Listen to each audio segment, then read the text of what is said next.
Karibu tena mtazamaji, shukran sana kwa kuzidi kufuatilia kipindi hiki cha TV47 Matukio, na iwapo ndo mwanzo unaungana nasi, basi tayari tumeingia katika sehemu yetu ya majadiliano, na hii leo tukijikita katika swala zima la utendakazi wa serikali ya Kenya Kwanza. Kumbuka hii leo Kenya imefanya maombi ya kitaifa. Ni hafla ambayo imekamilika muda mfupi uliopita, na ni hafla ambayo bila shaka iliongozwa na Rais William Ruto, swala zima la amani na utangamano likijitokeza katika hotuba mbalimbali ambazo ziliweza kutolewa pale na viongozi wa kitaifa. Na hapa studioni tunaangazia utendakazi wa serikali ya Kenya Kwanza. Tumepata kusikia hotuba ambazo zimehibua hisia mseto, tumepata kusikia pia sala za kusisimua, lakini je, hili lina maana gani kwa mwananchi wa kawaida? Studioni yupo mkurugenzi wa ugatuzi kutoka chama cha UDA, Omulo Junior. Karibu sana Bwana Omulo studioni. Asante sana. Mwisho kabisa ameketi mtaalamu wa uongozi ambaye ni Bwana Michael Agwanda. Karibu sana Agwanda studioni. Shukran. Na nadhani nitakuwa naanza nawe kama mtaalamu wa masuala ya uongozi, manake tunapozungumzia taifa na uongozi wake kuna mengi tu ambayo yanajitokeza, na hususan siku kama hii ya leo ambapo tumeshuhudia maombi ya kitaifa, viongozi wakizungumza kwa utaratibu, kwa upole, kwa unyenyekevu, tukimsikia hata Rais William Ruto akiomba msamaha kwa taifa jirani la Tanzania, taifa jirani la Uganda, na kusema kwamba tupo radhi kuweza kufanya kazi kwa pamoja. Hotuba hizi ambazo zimehibua hisia mseto, sala hizi ambazo zimekuwa na msisimko, ni vitu ambavyo vina maana gani kwa mwananchi wa kawaida? Nataka kuchukua hii fursa kuwashukuru kwa kutualika hapa ili tujadiliane hasa maneno yenye inafanyika hapa nchini. Tumejua kwamba leo ilikuwa National Prayer Day, na hii haikukuwa ile harakati ya Wakenya kutoka hapo vile tupata uhuru, lakini ilikuwa harakati ambao tuliyaona watu wa Amerika ama Amerikani wakifanya kule White House. Na sisi pia tukaichukua na tukaona kwamba ni nzuri ili tuwe na siku moja ambao wanasiasa hasa wanaweza kujumulisha na wa kanisa na madhehebu mbalimbali ya dini kukaa pamoja na kuomba, na hasa kuomba msamaha na hata kuangalia hali yenye nchi inavyoenda. Nataka kusema hivi, kuomba pamoja ni muhimu sana. Nimejua kwamba ukitaka kuharibu nchi haukuji na bunduki na kila kitu. Unaanza na kuharibu familia. Na ukiangalia familia pia ikitaka kuharibika, hasa ni ile familia ambao saa zingine hawachukui nafasi na kuomba pamoja. Vitu zinaweza kuwa mbaya sana pale nyumbani. Lakini ukipata tu mtu ametaja jina la Mungu, maneno hasa hubadilika kidogo, na unapata kama watu wanapata nafuu kidogo, wanaomba, wakishaomba saa zingine wanaombana msamaha, alafu baada ya hiyo watu wanafanya kazi pamoja. Hii mimi naisifu, mimi ningependelea ifanyike sio tu kwa national government, lakini hata county government pia ningependelea kitu kama hizi zifanyike, na hasa wakati tumetoka uchaguzi ambao watu wamepigana, watu wamevurugana, watu wametusiana, watu wamerushiana mawe, watu wamekasirika kwamba wamenyang'anywa ushindi yao. Inafaa kuwa na umeona hasa tunasema hii pia sio tu, sidhani kama haifai kuwa a showbiz. Ni mahali penye kila mtu ambao ako serikali au amekuwa connected, amejulikana na serikali, wanaitwa pale. Hii ni nafasi muhimu sana, hasa watu wenye wanaweza kuitwa au kualikwa pale wasiye hasa wenye wanapigia debe serikali kila mara, kwa sababu ukiita kikundi cha marafiki wako ama wenye mnafanya nao kila mara, haupati tofauti, na labda hata hiyo kusameheana haitakuwa pale. Nashukuru kwamba tumejua kwamba hapa ndio inafaa kuwa handshake kuliko handshake yoyote. yoyote yenye inafanyika pale kiwanjani mahali kuna wanasiasa. Asante sana Bwana Agwanda kwa hilo. Nije kwako Bwana Omolo. Amezungumza vizuri kwamba ni muhimu wakati mwingine kuwajumuisha watu wote, hata kama labda mmoja anazungumza tofauti na mwingine kisiasa. Lakini iweje kwamba hii leo katika maombi ya kitaifa, maombi ambayo yalistahili kuwahusisha wananchi kutoka matabaka mbalimbali, kwamba viongozi wote wa upinzani hawakuwepo? Ni sadfa iliyoje? Asante sana Andrin kwa kutualika hapa. Na kwanza nashukuru kwamba Mungu ametuwezesha na kutunemesha na nchi ambayo ni Kenya yetu, ambayo wananchi wanafanya kazi usiku mchana kutafuta pesa na kushirikiana katika uongozi wa serikali. Vile umesema nakubaliana na wewe, kwa sababu unajua ukiangalia hii ni maombi ambayo ni 22nd. Unajua wabunge na wanasiasa wamekuwa wakijumuika pamoja kuombea nchi na pia kuomba msamaha, na kwa harakati hiyo pia kupata nafasi pia kusalimiana. Lakini unajua vile nimeona, kwa sababu ile information niko nayo kwamba watu wote walialikwa, kwa sababu unajua hii ni mpango ya bunge, hata wale viongozi wa upinzani. Lakini nimeona wabunge wachache ambao wako hiyo pande ya upinzani. Lakini pia inaonyesha picha mbaya, kwa sababu kama ni maombi ya kitaifa, inatakana hata kama kuna tofauti ya kisiasa, isikuwe tu ni tofauti ya kisiasa peke yake, lakini wakati wa maombi ama kuombea nchi, wakati wananchi wanataka kuje pamoja, inatakana pia viongozi wa pinzani pia wakuje, wasemesane na Wakenya, na pia waseme yale ambao pia wanafikiria ni muhimu, kulingana na matamshi ambayo pia wengine wamekuwa wakitamka, na pia ile vurugu ambayo tumeona vipindi na cheche za kisiasa. Kwa hivyo mimi mwenyewe nilikuwa natarajia kuona kwamba viongozi wa upinzani wamekuja. Kwa hivyo kila mtu alialikwa, labda walialika, lakini unajua sasa inaonyesha kwamba hatujamachua kidemokrasia, kwa sababu nitakana hata kama tuna pingana kisiasa, nitakana ikue ile siasa ambayo imejengwa kwa msingi ya issues ambayo inasaidia Wakenya, lakini sio chuki. Hata kama unatofautiana na rais ama mtu fulani, haitakani ikifika wakati wa maombi, nitakana sasa tunakuja pamoja, si ati mambo ya tu ya chuki, mambo ya siasa. Na hiyo ndio kukuja pamoja inaleta Wakenya pamoja, na tunafanya siasa kwa njia ambayo inaleta amani, inaleta uhusiano bora, na Wakenya wote watajaribu kuangalia ni nani anaweza ongoza vizuri, kama ni rais anaendelea, na kama mwingine pia anachukua usukani.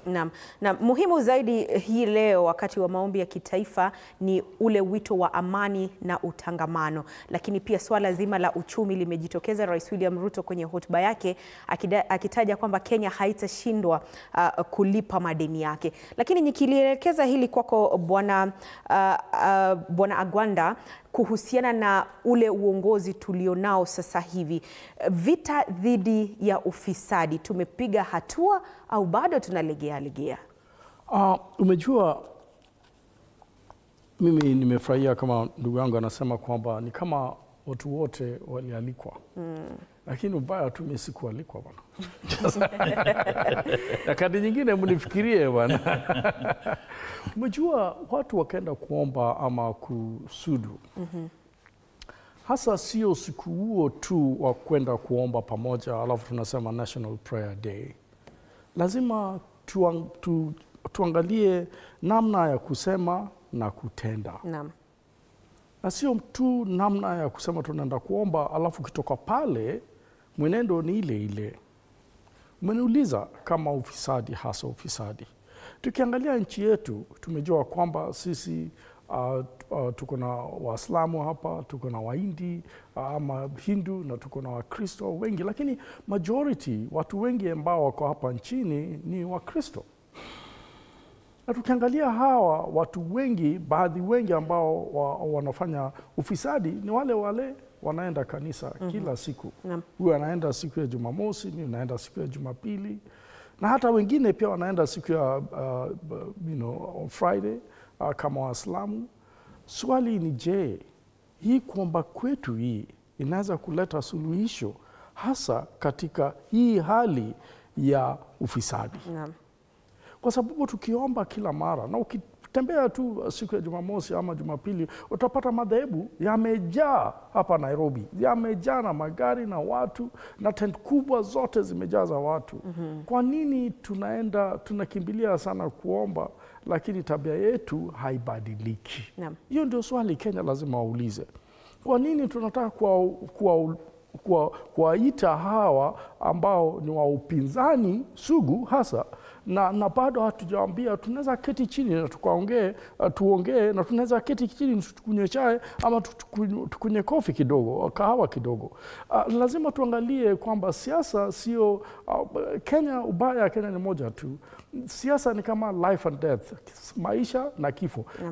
Kama hauko kwa siasa wewe huwezi pata chochote, kama uko kwa siasa labda unaweza pata kitu kingine. Lazima tuangalie kwamba siasa ni hali ile ambao inafaa kudumisha maisha ya watu na kuwapatia namna nzuri ya kuishi na watu wengine. Na hasa kuangalia pia mbele na kusema kwamba sisi yenye tuko kwa uchukani leo tunatengeneza nchi kwa watoto wetu na watoto wa watoto wetu na watoto wa watoto wetu. Lakini tukiangalia hali yenye iko sahihi, tumejua msukusuku zimekuwa hapa kwa street, tumejua majenzi wamekuwa hapa, tumejua kwamba abduction zimekuwa zikiendelea.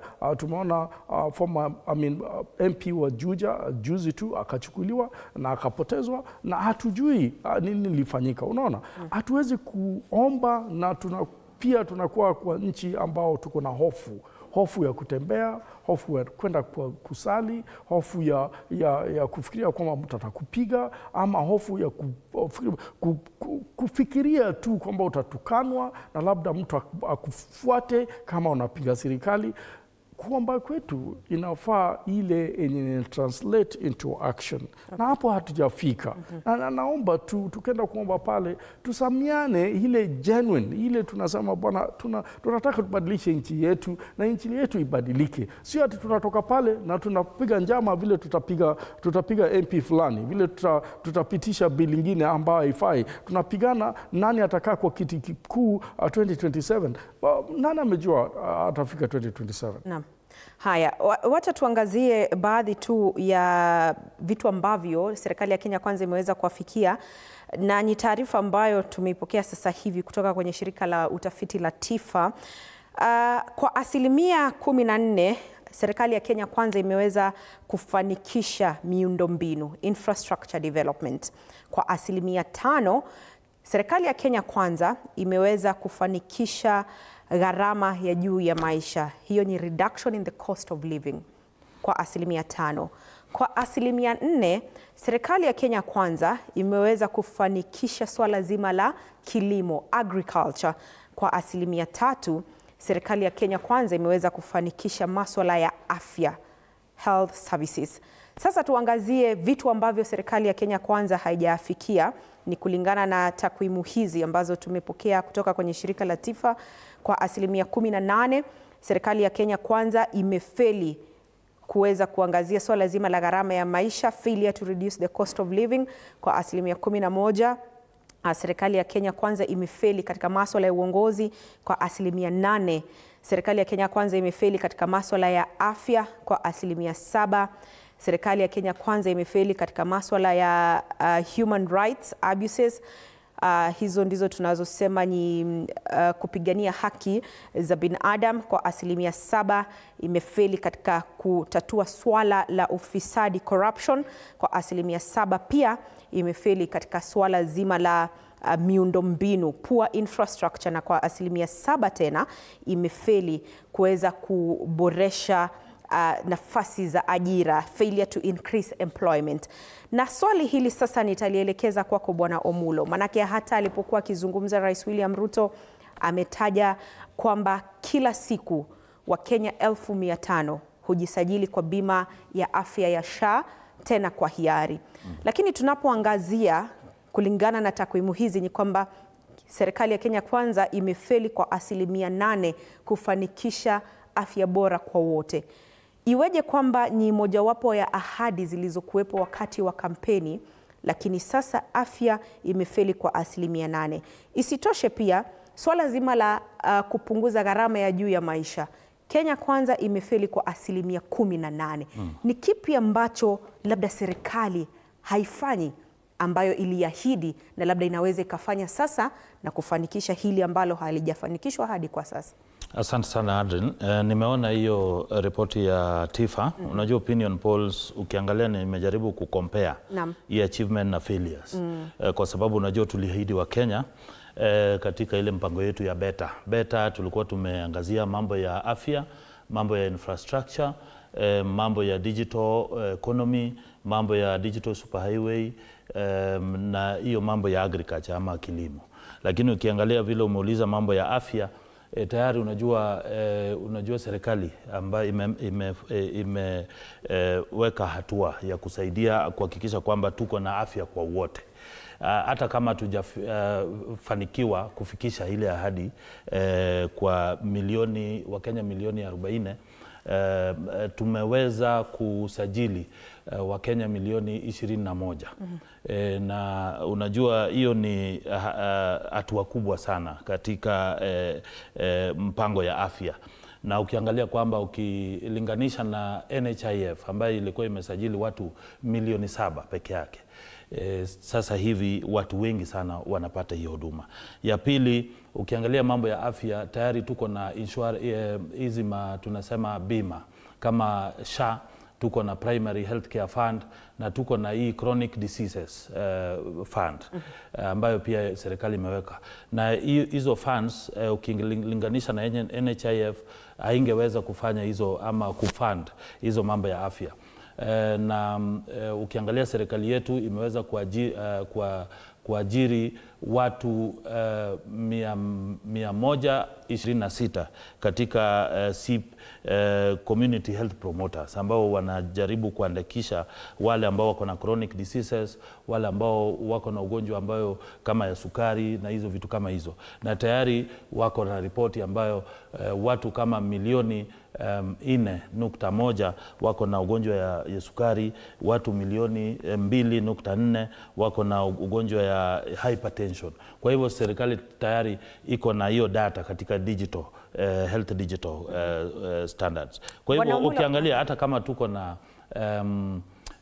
na matatizo katika kufanikisha hii ahadi ya afya, utaona kwamba tayari madaktari wote na manases na Ministry of Health wamekuja pamoja, na tayari at least kuna improvement. Watu wameanza kuona kwamba wanaweza pata huduma katika afya katika hospitali zao, na pia serikali imeweza kujenga level 4 hospitals kama ile ya Nyeri na Rumoru, kuna Mathioya, kuna Ugenya, kuna Keroka, kuna level 5 and 6 kama Mama Kenyatta Hospital na hizo zingine. Kwa hivyo at least kuna mpango ambayo serikali at least imejaribu kufanya. Na ukiangalia hii ripoti wamepatia serikali 3%. Alafu ukiangalia kwa failure wanasema kwamba ati serikali imefail 8%. Naweza kubaliana nao kidogo, kwa sababu unajua bado tuko na hatua kubwa sana. Lazima tuhakikisha kwamba watu wote wamejisajili na wanaweza kulipa hiyo pesa na wapate huduma ambayo inatakana kulingana na mpango ya serikali. Bwana Agwanda, kulingana na takwimu hizo ambazo zimetolewa na shirika la utafiti la TIFA, maoni yako ni gani haswa tunapoangazia mwaka 2022 na hata awali, wakati ambapo serikali hii ilipania kuingia uongozini, ahadi ambazo zilikuwa zinatolewa, muhimu zaidi ikiwa ni swala la uchumi, muhimu zaidi ikiwa ni swala la afya na swala la elimu. Hadi kufikia sasa bado kuna vitu ambavyo hatujafanikisha. Ni swala la uongozi ndilo donda sugu, au ni kipi haswa kinachotukula kama taifa? Umejua, nikiangalia hii utafiti, mimi mwenyewe ni mtafiti, lakini naona kwamba wamejaribu kupata hali ambao watu wanafikiria kwamba serikali wametimia hasa kwa kazi yao. Lakini tukiangalia uchumi, hasa uchumi inaendelea, lakini mahali serikali hawataka kutuambia ukweli ni kwa nini watu ambao wako mjini, watu ambao wanatembea wanasema hawana pesa. tunaweza kuwa na utafiti nzuri sana na tuwe na ripoti nzuri sana, lakini ukitembea usikie watu wanasema nini hapa street, watakwambia hakuna pesa. Pesa haiko kwa circulation. Inamaanisha sasa ile pesa haiko kwa circulation, hata serikali kupata hiyo pesa inakuwa ngumu kidogo, kwa sababu ikiwa inakuwa kwa circulation lazima kila mtu aipate, mpaka mama mboga. Nasema hivi kwa sababu Uhuru Kenyatta aliacha pending bill kama ilikuwa 690 billion. Sasa hii pending bill inamaanisha yale deni ambao hawajalipa wakaratasi wa tenders ni 1.1 trillion. Inamaanisha karibu imekuwa karibu double. Hakuna plani ama ile harakati ambayo imewekwa ili hao watu walipwe.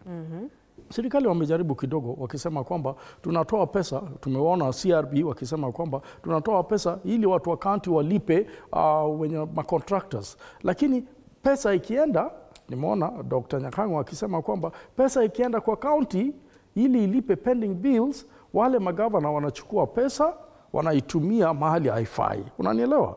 Sasa hakuna ile harakati ya kufuata na kujua kwamba hii pesa deni ambao hao watu wa kandarasi wanafaa kulipwa imelipwa ama aje. Magavana sasa wamekuwa kingi hao wenyewe, na hao ndio wanafanya nini?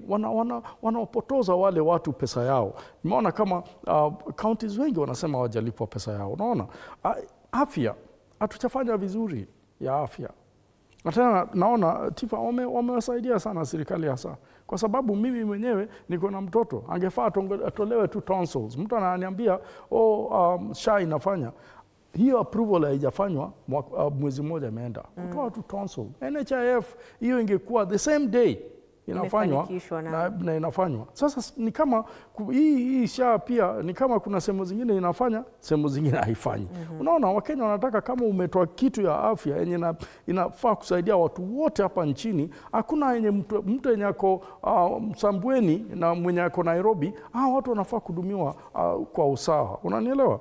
Maneno ya elimu haijakuwa nzuri sana. Tumeona chenye inafanyika University of Nairobi, councils wote wametolewa, wamepelekwa nyumbani, wafanyikazi. Sasa umejua University of Nairobi sasa inaenda kwenda chini kabisa. Walikuwa wanataka kutafuta mwenye anakuwa DVC na huyo vice chancellor, na hiyo harakati ya kutafuta mtu imeharibiwa tayari. Na unaona kama watu wanatoka wanasema kwamba hatuna pesa ya mtihani.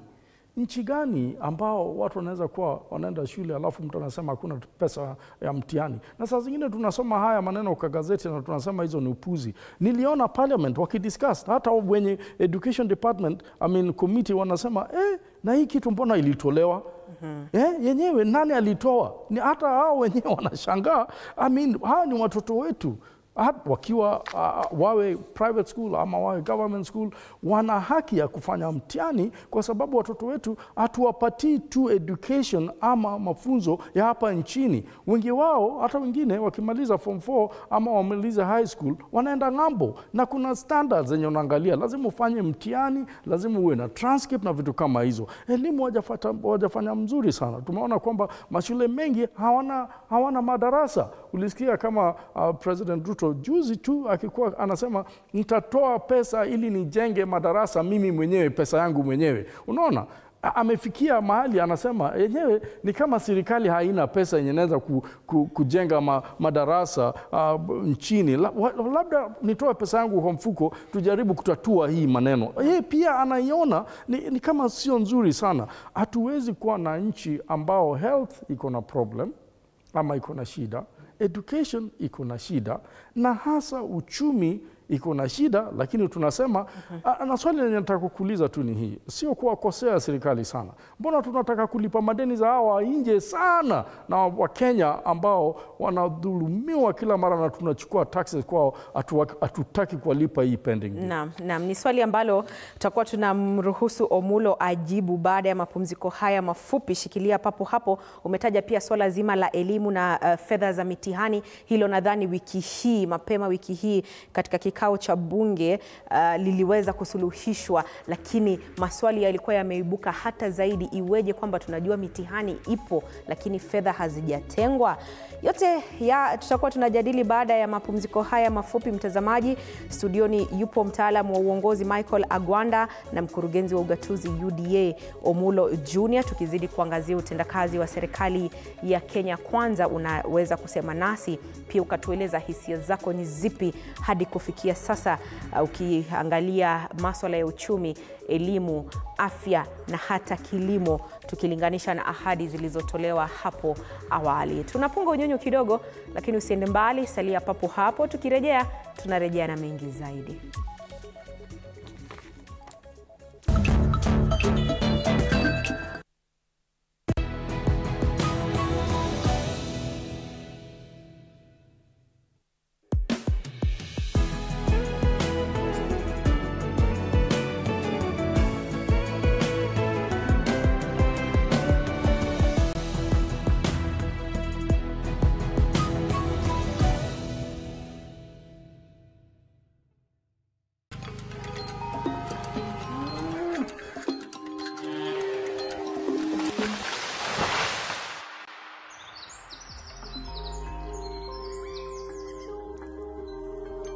Our world is changing every day, and so should we, for the better. Each week, we tackle the big why, the question that should be on everyone's minds. Why isn't this fixed yet? Deforestation, global warming, and the adverse effects of climate change. The future isn't just something that we inherit, it's something that we create. Join us on The Green Fix as we tell the stories of those who refuse to give up.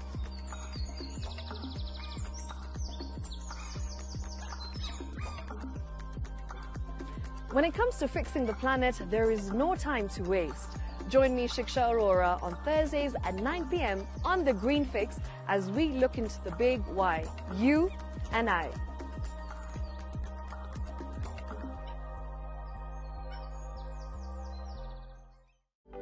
For comprehensive information and education on your health, Body Garage is here.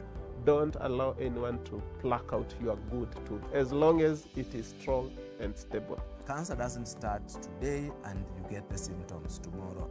By the time you pick it or the time it is manifesting in you, probably will be there about 5 to 10 years. The eye is the window to the rest of the body. Don't forget to stay hydrated. And of course, you at home, do take your water. So the ultimate test is actually you check your urine. Your urine should be clear. Clear like the water? Yes. Should be able to see the other side of the urine. If your urine is colored or has changed color, you cannot see the other side, then you have not taken enough water. Don't forget regular health checkups. Early detection saves lives. I want the message be, we can prevent cervical cancer. We prevent cervical cancer in several ways. You have young girls and even somebody who's above that age, you can pay at least every 3 years. Somebody should have a pap smear done. If you are 40, 45, 50 going upwards, once a year, please go see a doctor. Yeah, it's just for normal routine maintenance.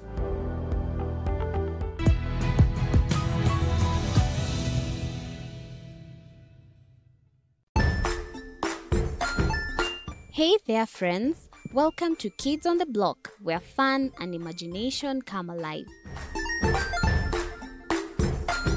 We dive into magical world filled with exciting adventures and awesome friends. What position were you in? I was number 2. What position were you? Number 1. He decided to cross the bridge by his house and look for food on the other side. We're going to do half cup of chocolate chips, and the other one, we're going to do half cup of the blueberries. So, grab your imagination hats and get ready to explore with us. Join us every Saturday at 9 a.m. for new friends, amazing stories, and tons of laughter. Jiunge nasi tunapoangazia safari za viongozi bora.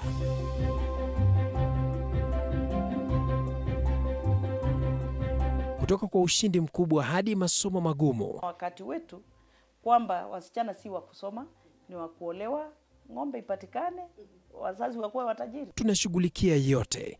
I wish I were a better investor. My parents taught me how to look for things for myself. Tazama Mfahamu Kiongozi, ambapo kila kipindi kimejaa maarifa, mikakati na hadithi za kukuza azma yako. For me to succeed, I have to fight. Kila Alhamisi saa 1:30.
Karibu tena mtazamaji, unazidi kufuatilia kipindi hiki cha TV47 Matukio. Hapa studioni nikiwa na wachanganuzi wa masuala ya siasa, masuala ya uongozi, Bwana Michael Agwanda na Omulo Junior, ambao tunazidi kupiga darubini utendakazi wa serikali ya Kenya Kwanza, vile vile tukiangazia ni hatua zipi ambazo tumepiga tangia serikali yenyewe ilipochukua usukani. Na kabla ya mapumziko haya mafupi kulikuwa na swali kuhusiana, maana unajua sasa unapoketi hapa unaketi kwa niaba ya serikali kwa sababu ni mkurugenzi wa ugatuzi UDA.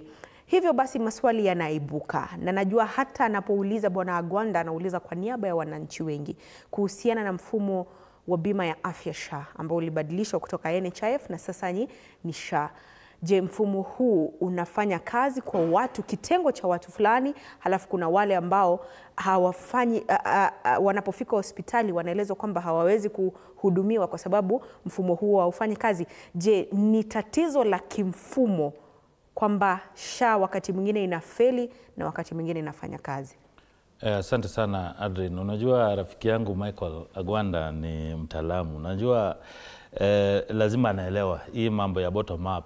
Wakati tulikuwa tunaongea na wananchi, tulikubaliana kwamba tunataka kusaidia wale wako chini, wale walala hoi, wale tunasema mawamboga na watu wa bodaboda. Na ndiposa hii universal healthcare ukiangalia ile primary objective, lazima tunaanza na hospitali pale chini. Ndio daktari aweze kuweka rekodi yako, ndio kwanza ndio rifaiwe kwenda level 4, level 5. Lakini unajua rafiki yangu Michael ni yule mtu alikuwa amezoea Nairobi Hospital, hizi hospitali kubwa kubwa. Ni level 4. Unasema yeye ni mlala heri. Sasa unajua sasa akiambiwa sasa aanze na chini hawezi kubali. Kwa hivyo sasa unajua ile tatizo ambayo tulikuwa nao ni kwamba ile refund ya hospitals kutoka kwa serikali na tayari imerekebishwa. Kwa hivyo every 2 weeks unapata serikali wanapata hospitali wanapata refunds kutoka kwa serikali na wananchi wanapata huduma vile inatakikana. Kama kuna ile matatizo kidogo kidogo na lakini kuna channels ambayo inatakana sasa wanaweza kureport katika Ministry wa Health Services. Kwa hivyo mali ninaketi mimi naweza sema kwamba tayari kuna improvement na hatujaona shida yote. Ya pili, ndugu yangu Michael ameongea mambo ya exams. Unajua tayari Ministry of Health, Ministry of Education. Not Education but Treasury.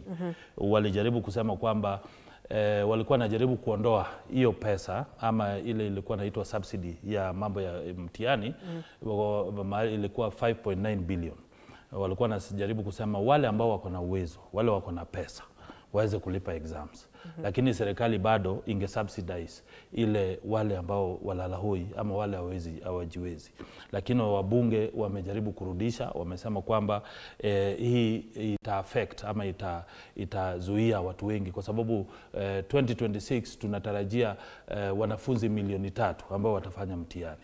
Kwa hivyo bunge kupitia ile kamati ya elimu wameweza kurudisha hiyo pesa, na wameweza kusema kwamba wameweka bajeti ya milioni 3 inaenda kwa secondary na milioni 2 inaenda kwa JSS na milioni 400 900,000 inaenda kwa katika hizo kitengo zingine. Kwa hivyo lakini Omulo, swali ni je, unajua tunapozungumzia swala la mitihani, tena mitihani ya kitaifa, ni activity ambayo tunajua kwa mwaka lazima iwepo.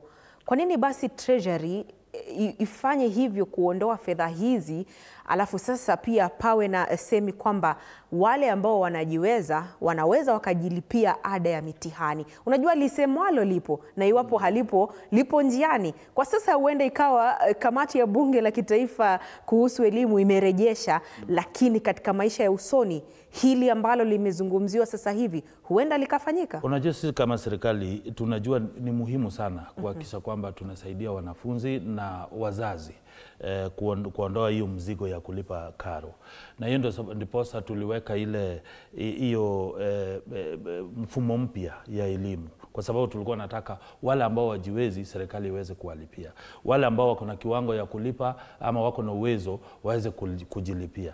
Lakini unajua wakati Treasury imekuja na maono kama hiyo, kwa sababu tuko kwa demokrasia, unajua labda Mbadi amekuja na sababu yake, kwa sababu alikuwa anasema kwamba wale ambao wanaweza jilipia, lakini wale hawawezi serikali itawalipia. Ni swala ambalo tumejaribu na higher learning education, swala la vyuo vikuu kukaja bands band 1 band 2 na haikufanya kazi. Kwa nini sasa tutoe hiyo kutoka higher learning vyuo vikuu tulete hapa chini basic, alafu sasa tena tunakoroga tena zaidi? Unajua ni vile wakati hiyo mfumo ililetwa, unajua wananchi watu hawakuelewa ni mfumo vile inafanya kazi, na ndiposa rais aliweza kurudisha na akaweka kamati ambayo italeta ripoti, itasikiza wananchi.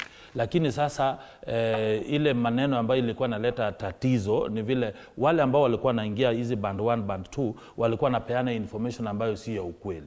Lakini sasa hiyo ndio ndiposa wakasema kwamba watajaribu kurekebisha. Lakini ile muhimu sana ni kulipa deni ambayo universities kama hizi public universities, unajua kwa sababu hii mfumo yetu ya elimu, private university ndio walikuwa na benefit sana, lakini public university zilikuwa zinakufa. Kwa hivyo serikali ilikuwa inachukua jukumu kuhakikisha kwamba wamelipa deni ili ndiposa hizi universities ziweze kufanya kazi vilivyo. Lakini mimi nataka kurudi kitu kimoja nimeona hapo kulingana na kutokana na utafiti ya private university. Nataka kusema private university imeenda juu kwa sababu ya hali mbaya ya public university. Unanielewa? Na hali mbaya ya public university sio kwa sababu watu hawana watu wenye wako na utafiti inavyowezekana kufanya hayo kazi. Ni kwa sababu ya corruption, ni kwa sababu ya ufisadi. Watu wanalipa pesa, watu wanalipa karo, lakini watu wengine ukiangalia classic example ya Moi University. Moi University haikuenda chini kwa sababu hawakuwa wanafanya kazi nzuri, hawakuwa na student, walikuwa na student. Lakini hiyo pesa ilikuwa inafaa kusaidia Moi University, ilikuwa inachukuliwa na kupeana watu wa siasa ambao wanapiga siasa. Unanielewa? Na hiyo tumepata kama ni evidence. Alafu mara nyingi pia unapata kwamba utafiti pia haifanyiki kwa haya university. Na hiyo utafiti ndio hasa inafanya watu wengi wanakuja pale. Alafu political interference. Watu wa siasa, wanasiasa wanataka kuinterfere na university. Haifai hiyo iwe hivyo. Inafaa committee ambayo inafaa kurun university na kuwa totally independent, lakini wanasiasa wanaingilia pale. Sasa sikiza vile private university wamepata hii. Si wamejua kwamba kama saa hii mfumo ya band yenye wameka hii. Nephew wangu alikuwa anaenda university. Tukaangalia akienda Nairobi University atalipa hii band 4. Akilipa hii band 4, tofauti ya Nairobi University na Strathmore ni 60,000. Inamaanisha Strathmore iko tu juu na 60,000 peke yake. Ukienda Strathmore utachukua mwaka 4 na utamaliza. Ukienda University of Nairobi ama public university na hizo strike labda mwaka 6. Ukiangalia sasa pesa yenye unatumia public university pale vis-a-vis ile pesa unatumia kwa private university, utapata kama ni chini kidogo, kwa sababu ya strike, kwa sababu ya strike wa wanafunzi, wa walimu ama wauguzi, na strike wa maprofesa. Unaona vitu kama hizo. Sasa inamaanisha ni system ya education yenye imekuwa mbaya, inafanya sasa private university inaenda juu na public university inarudi chini. Ilhali wako na pesa yenye wanafaa kutumia, lakini wizi ya pesa na hawataki kushikwa kwa sababu wameshikana na wanadawa wa siasa ambao wanawaprotect. Haya, Bwana Umulo, ulikuwa unasema jambo. Nilikuwa naangalia hiyo utafiti, unajua, kwa sababu najaribu kuangalia cost of living na mambo ya agriculture. Unajua, tuliahidi wa Kenya kwamba tukichukua ushukani tutahakikisha kwamba tumeweka mikakati ambayo itasaidia kurudisha bei ya chakula chini. Na mimi naweza sema mikakati imewekwa ama bado mnaweka? Tayari, si ati bado tunaweka. Bado mnaweka. Hiyo ndio sababu wametupea 4% na sijui ni 4% out of 10 sijui, lakini kwa sababu hawaja explain. Lakini mimi naweza sema kwamba wakati sisi tulichukua ushukani tulisema kwamba tuta subsidize production, ambayo tukasema kwamba mambo ya mbolea tukarudisha kutoka 7,500 to 2,500. Tukasajili wakulima milioni 6 ambayo tukaweka kwa system yetu, na tayari wakati tuliingia kwa uongozi tulipata bags ama ile gunia ya mahindi ilikuwa 61 million. Lakini tayari tuko na 85 million bags. Kwa hivyo inaonyesha kwamba wakulima wameweza kufanya maendeleo. Ukiangalia mambo ya tea ama mambo ya chai, tulitoa ile VAT, na ukiangalia mambo ya chai iko na improvement almost 35% katika mambo ya chai, na wakulima sasa wanapata kutoka 37 shillings wanapata 50 shillings. Ukiangalia mambo ya maziwa tayari tumeongeza from 4.1 billion liters of milk to 5.2 vile tulichukua, lakini sasa hii unajua mambo ya maziwa imeongezeka.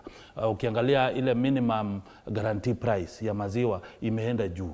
Kwa hivyo ukiangalia mambo ya edible oil, tuliahidi wa Kenya kwamba tutawasaidia mambo ya sunflower, tumepeana 556 seeds ama mbegu ya sunflower imeenda kwa farmers na wameweza kuweka hiyo mambo ya nini. Kwa hivyo agriculture imeimprove. Tulipata unga ilikuwa 260, sasa hii unga at least iko 100 and something. Kwa hivyo kuna improvement. Unajua improvement, serikali focus sana kwa macroeconomic. Macroeconomic ni ile kuangalia economy ya juu, na hiyo ndipo unaona wakati tulipata inflation rate ilikuwa 5.9%, sasa hii tuko na ukiangalia World Bank tuko na inflation rate sasa hii ni 4.1%. Ukiangalia GDP tulipata in 2023 ilikuwa 108 billion US dollars. Sasa hii tuko na 116 billion US dollars. Ukiangalia dola ilikuwa juu 260. Sasa hii dola iko 129. Kwa hivyo economy itaendelea kugrow. Lakini pia ujue deni tulipata 10 trillion, is it trillion Kenya shillings. Lakini hata kama imeongezeka 11 trillion, lakini unajua sisi tulijaribu kuangalia concessional loan, kwa sababu ile serikali iliyopita walikuwa wanachukua commercial loan. Commercial loan ilikuwa na interest ya juu, lakini concessional loan ni ile inatupatia muda refu ya kurudisha. Kwa hivyo hiyo ndio sababu rais amesema hatutashindwa kulipa madeni, kwa sababu ukiangalia tuko na marafiki ambao wanatusaidia kujenga taifa, kujenga mambo ya barabara, kujenga mambo ya housing, kujenga hizi vitu zote, lakini sasa tutakuwa na muda mrefu ya kuwalipa. Haya, naelezwa muda wetu umetupa kisogo. Natamani sana tungekuwa labda na muda zaidi, kwa sababu unapozungumzia kwamba serikali haitashindwa kulipa madeni, swali alilouliza, kwa nini tuna interest sana ya madeni haya ila hali hapa nchini kuna mengi ambao tungeweza kuyashughulikia. Lakini kwa kauli za mwisho nianze nawe Bwana Michael Agwanda, tunapomalizia mjadala huu, labda kauli yako ya mwisho, overview, tunapozungumzia utendakazi wa serikali ya Kenya Kwanza. Tumepata takwimu hizo, na hata leo kutokana na hotuba hizo ambazo tumezisikia pale Rais William Ruto akizungumza, labda mstakabali wa taifa sasa ni upi, the future tunaposonga mbele? Mimi mara nyingi huwa siangalii chenye watu wanafanya. Rafiki yangu anaitwa Dick Weber, alikuwa best man wangu, aliniambia Michael, sio chenye wanasema, ni chenye wanatenda.